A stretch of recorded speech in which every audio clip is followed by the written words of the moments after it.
Assalamualaikum warahmatullahi wabarakatuh, teman-teman kelas IPA. Semoga teman-teman dalam keadaan sehat dan tetap semangat belajarnya. Oke teman-teman, kita masih membahas soal PAT.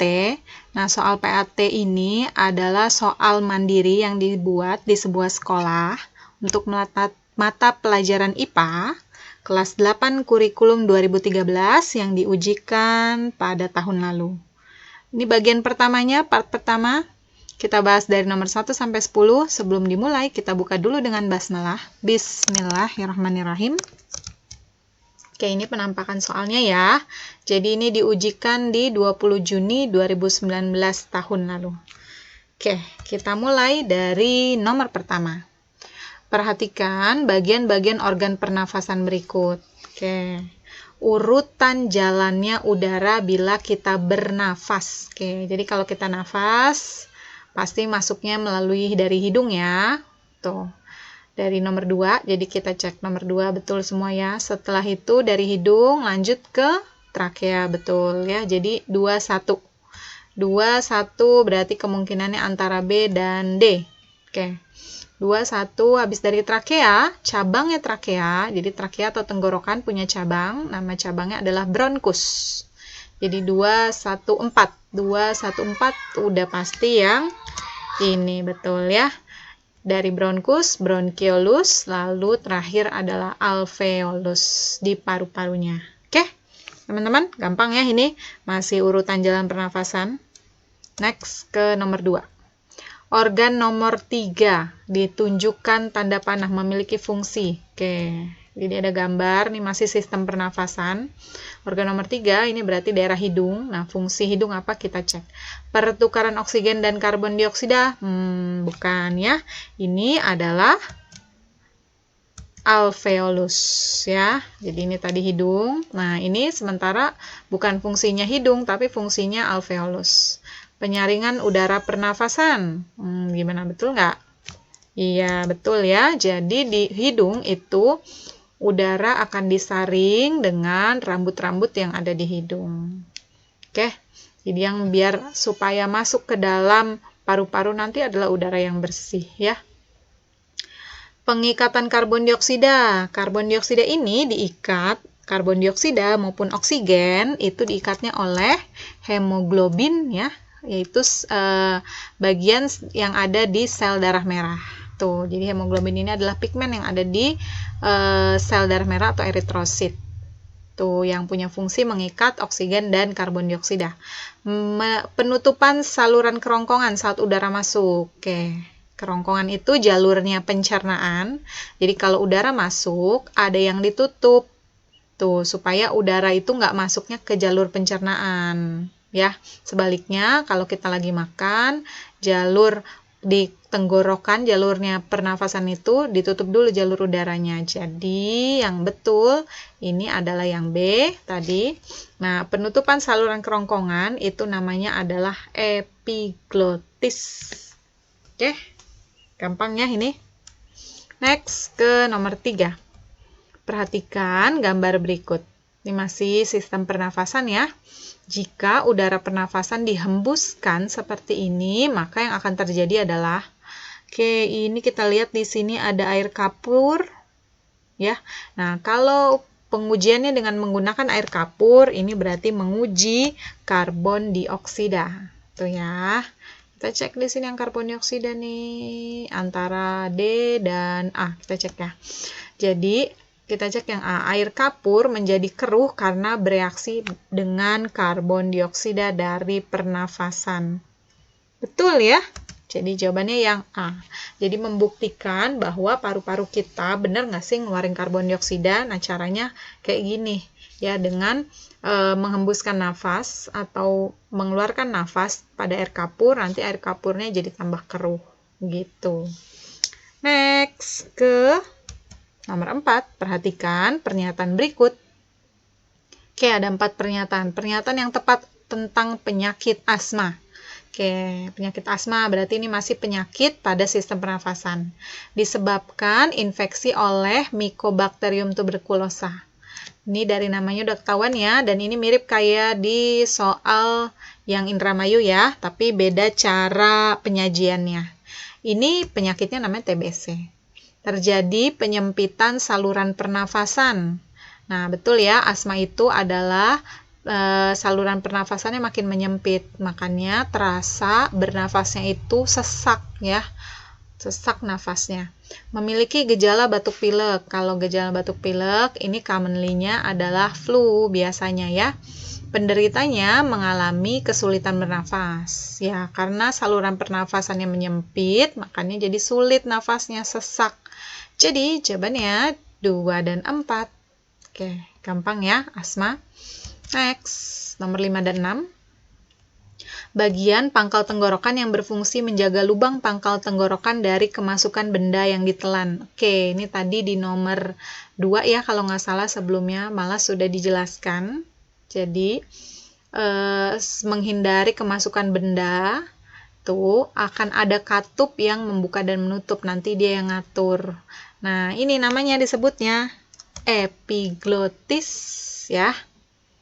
Nomor 6, perhatikan pernyataan berikut, udara yang masuk ke dalam hidung mengalami, jadi udara di hidung itu mengalami 3 perlakuan. Yang pertama, akan disaring ya, jadi mengalami penyaringan, debu dan kotoran tuh disaring oleh rambut hidung. Nah, yang satu betul ya. Kemudian selain disaring, suhu dan kelembabannya juga diatur, disesuaikan dengan kondisi tubuh. Jadi 1 dan 4. Oke. Sementara ini yang menangkap debu, silia menangkap debu ini adanya di trakea. Jadi silia itu adalah rambut-rambut yang halus sekali. Jadi kalau di hidung ada namanya rambut hidung. Nah, silia ini lebih halus lagi ya. Disebut juga rambut getar. Nah, silia ini fungsinya menangkap debu. Jadi, kalau masih ada partikel halus yang masih mungkin masuk dari rambut hidung ini, dia masih lolos, maka nanti akan ditangkap oleh silia di sini. Jadi akan terasa kalau nanti misalkan seperti ada sesuatu, maka nanti mekanisme tubuh kita akan mengeluarkan benda asing itu dengan cara batuk. Nah, itu ya. Itu trakea. Pertukaran gas oksigen dan karbon dioksida ini adalah fungsi dari alveolus. Oke. Jadi jawabannya 1 dan 4 ya. Next, kita ke nomor 7. Saat berenang, Hafid mencoba masuk ke dasar kolam renang. Sebelum masuk ke air, ia mencoba menghirup udara sekuat-kuatnya agar bisa lama berada dalam air. Udara paru-paru saat menghirup udara sekuat-kuatnya adalah disebut apa gitu ya. Nah, jadi kalau kita bernafas biasa nih, kemudian setelah kita bernafas biasa, kita masih bisa loh menghirup udara sekuat-kuatnya. Nah, itu disebutnya namanya cadangan inspirasi. Tuh ya. Tuh, jadi setelah pernafasan biasa, kita masih bisa menghirup udara sekuat-kuatnya maksimal. Nih yang di sini tadi nih, paru-paru saat menghirup udara sekuat-kuatnya itu disebutnya cadangan inspirasi. Nah, cadangan inspirasi ini namanya adalah udara komplementer. Oke, jadi ini udara komplementer ya. Tapi kita cek yang lain ya. Udara suplementer ini kebalikannya si cadangan inspirasi. Kebalikannya komplementer, kan namanya mirip nih. Jadi kalau suplementer itu ketika kita bernafas biasa, kemudian paru-paru kita masih bisa menghembuskan nafas atau mengeluarkan nafas sekuat-kuatnya, mengeluarkan udara sekuat-kuatnya, itu disebutnya suplementer atau cadangan ekspirasi. X kan keluar ya. Tuh. Sementara udara residu itu artinya dari kata sisa. Jadi ini udara yang masih bisa tersisa di paru-paru. Tuh. Udara tidal, ini artinya biasa. Jadi ini pernafasan normal kita biasa ya. Oke. Next ke nomor 8. Pada tabel berikut yang merupakan pernyataan yang tepat tentang komponen darah dan fungsi. Oke. Ini sudah mulai masuk ke bagian darah ya, atau sistem transportasi. Kita cek komponen darah leukosit. Leukosit itu nama lainnya adalah sel darah putih. Fungsinya melawan kuman yang masuk, betul nggak? Betul ya. Jadi jawabannya udah langsung aja deh ketahuan yang A. Tapi kita cek yang bawahnya kenapa salah. Eritrosit ini adalah sel darah merah. Fungsinya berperan dalam pembekuan darah. Nah, salah ya. Eritrosit itu bukan membekukan darah. Eritrosit fungsinya adalah mengangkut oksigen dan karbon dioksida. Plasma darah yang C, fungsinya memproduksi sel darah putih. Nah, ini juga salah ya. Plasma darah ini fungsinya mengangkut sari-sari makanan, kemudian zat-zat terlarut lain selain oksigen karbon dioksida yang bisa diangkut ya, kayak misalkan hormon. Nah, itu diangkutnya oleh plasma darah. Trombosit ini mengangkut oksigen. Nah, tadi kan di yang B sudah dijelaskan, eritrosit lah yang mengangkut oksigen. Jadi yang ini juga salah. Trombosit, ketukar nih ya. Fungsinya adalah membekukan darah jika kita terluka. Tuh ya. Tapi bukan luka batin, luka hati ya. Tapi kalau luka terjatuh berdarah, maka yang membekukan, yang melakukan proses pembekuan darah, ini adalah trombosit. Next. Nomor 9. Perhatikan ciri pembuluh berikut. Oke. Aliran darah masuk ke jantung. Kita lihat dulu pertanyaannya ya. Ciri pembuluh arteri. Oke, kita fokus di arteri. Aliran darah masuk ke jantung berarti artinya dia kembali ke jantung, ya. Atau balik ke jantung. Nah, udah ada katanya kembali, balik, berarti ini namanya pembuluh balik. Kalau pembuluh balik namanya adalah vena. Jadi bukan satu, jangan dipilih. A sama B sudah gugur karena ada satunya. Elastis dan tebal. Arteri itu elastis dan tebal? Betul ya. Jadi dia elastis dan tebal. Kebalikannya, si vena ini adalah tipis dan tidak elastis. Kemudian yang 3, aliran darah keluar dari jantung. Kalau yang ini masuk jantung adalah vena, keluar jantung sudah pasti arteri. Jadi jawabannya 2 dan 3. Yang 4, terletak lebih dekat ke permukaan kulit. Ini juga vena ya, kan kelihatan. Kalau kamu bisa lihat di bawah kulit kamu itu, terutama bagian telapak tangan, ada yang kelihatan tuh ungu-ungu, biru, hijau, merah. Nah, itu adalah pembuluh vena. Tuh ya. Sementara arteri letaknya lebih jauh ke dalam. Tuh. Jadi nggak kelihatan nih kalau itu, cuma bisa diraba. Kayak misalkan pembuluh nadi yang ada di pergelangan tangan. Nah, itu bisa diraba dan bisa dirasakan detaknya. Atau yang di leher kamu, ya kalau kamu pegang, nah itu bisa dirasakan detaknya. Nah, itu ya, itu adalah arteri. Next. Nah, soal nomor 10, seseorang mengalami gejala pusing, lesu, dan penglihatannya berkunang-kunang. Saat diperiksa, tekanan darahnya 90/60. Berdasarkan keadaan tersebut, orang tersebut dikategorikan menderita 90/60. Jadi, tekanan darah orang normal itu adalah 120/80.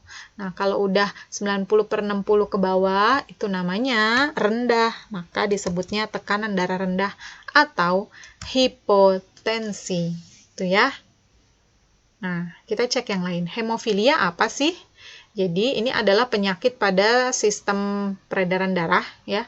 Hemofilia ini adalah penyakit keturunan atau dia kelainan genetis.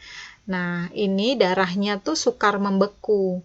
Jadi kalau misalkan terjatuh ya, kalau kamu ada pendarahan misalkan, nah orang-orang yang menderita hemofilia ini darahnya tuh terus mengalir gitu. Jadi susah membekunya. Tuh. Hipertensi yang C. Ini ketahuan. Kalau hipotensi adalah tekanan darah rendah, hyper itu kan katanya berarti di atas ya, atau hiper. Nah, ini pasti tekanan darah tinggi. Jadi dia di atas angka 120/80. Ada yang bisa 140/100, ada yang bahkan hipertensinya bisa sampai 180. Tuh ya. Nah, itu tinggi. Thalassemia. Nah, thalassemia ini seperti hemofilia, jadi dia ini adalah kelainan genetis ya.